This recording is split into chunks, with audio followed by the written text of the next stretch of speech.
জামাইকে স্পেশাল পেয়ারা মাখা খাইয়ে আমি তো বিপদেই পড়ে গেছি। ও তো এখন আমার কাছে প্রতিদিনই পেয়ারা মাখা খেতে চায়। যদিও ওর পেয়ারা বেশি পছন্দের ছিল না, আমার হাতের পেয়ারার পিনিক খাওয়ার পর তো পেয়ারার লাভার হয়ে গেছে। এখন তো শুধু বলে যে পেয়ারাই নিয়ে আসবো। আর পেয়ারা মাখাগুলো যে কি দুর্দান্ত হয়েছে তোমরা দেখেই বুঝতে পারছো। সত্যি কথা বলতে কি, পেয়ারা যে আমি এত সুন্দর করে মাখতে পারি সেটা আমি নিজেই জানতাম না। হাই এভরিওয়ান, আসসালামু আলাইকুম। সবাই কেমন আছেন? আশা করছি সবাই ভালো আছেন। আর পেয়ারা যেহেতু সিজনাল ফল নয়, সারা বছরই পেয়ারা পাওয়া যায়। আমি পেয়ারার বোটাটা ছিঁড়ে নিলাম। এখন ভালো করে পানি দিয়ে পেয়ারাগুলোকে আমি ধুয়ে নিব। একটু ভালো করে ধুয়ে নিতে হবে, কারণ বাইরে থেকে আনার পর একটু ভিজে রাখলে যে একটা টক্সিক থাকে পেয়ারার মধ্যে সেটা বের হয়ে চলে আসবে। সত্যি কথা বলতে পেয়ারা মাখা খেতে আমার ভীষণই ভালো লাগে। আপেলের থেকেও দ্বিগুণ পরিমাণ পুষ্টি আছে পেয়ারাতে। আমরা হয়তো এটা অনেকেই জানি না। আর বাসে ট্রাভেল করার সময় আমি তো পেয়ারা বেশি করে মাখিয়ে নিয়ে বাসে উঠতাম। সারা বাস বসে খেতে খেতে যেতাম, আমার ভালো লাগতো। এখন আমি পেয়ারাটা পানি থেকে উঠিয়ে নিয়ে পেয়ারার লেজটা কেটে নিচ্ছি। তোমরা কি ভাবছো আপু পেয়ারার লেজ কাটছে? পেয়ারার আবার লেজ আছে নাকি? একটু মজা করলাম।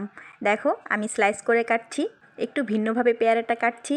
আমার কাছে মনে হয় এইভাবে স্লাইস করে কাটলে পেয়ারা মাখাটা দেখতে সুন্দর হয়, মনে হয় বেগুন ফ্রাইয়ের মতো, তাই না? আর আমি যেভাবে স্লাইস করে কাটছি এভাবেই যে তোমাদের কাটতে হবে এমন কোনো কথা নেই।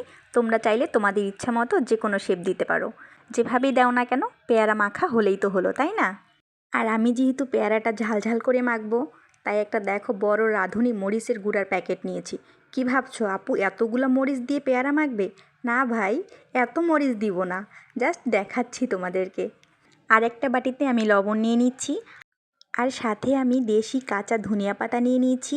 এই ধনে পাতাটা যে কোনো আম মাখা, জাম মাখা আর পেয়ারা মাখা যে কোনো মাখাতেই খেতে আমার কাছে কেন জানি একটু বেশি ভালো লাগে। ধনিয়া পাতাটা খুব ভালোভাবে ধুয়ে নিচ্ছি, কারণ বালু থাকে, ভালো করে একটু ধুয়ে নিতে হবে।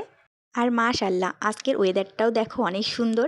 এরকম একটা ওয়েদারে ঠান্ডা ঠান্ডা আবহাওয়ায় ঝাল ঝাল পেয়ারা মাখা খেতে ভীষণ ভালো লাগবে।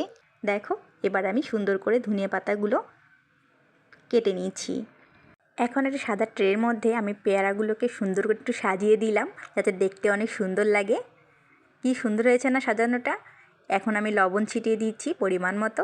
আর ধনেপাতা যে কেটে রেখেছিলাম সে ধনেপাতা কুচিগুলো উপর দিয়ে দিলাম।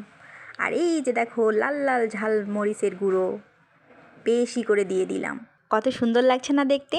মনে হচ্ছে না জিভে পানি চলে আসছে? আমার তো জিভে পানি চলে এসেছে। মাখা কিন্তু এখনও শেষ হয়নি, পিকচার আবি বাকি হে। এই যে চলে আসছে আমার খাঁটি সরিষার তেল।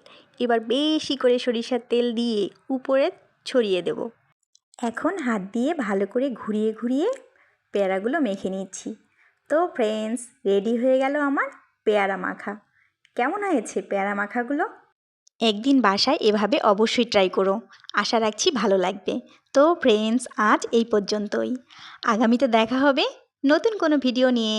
সেই পর্যন্ত সবাই ভালো থাকো, সুস্থ থাকো, আর আমার চ্যানেল নূর পাখির সাথেই থাকো। সবার জন্য শুভকামনা ও দোয়া রইল। আল্লাহ হাফিজ।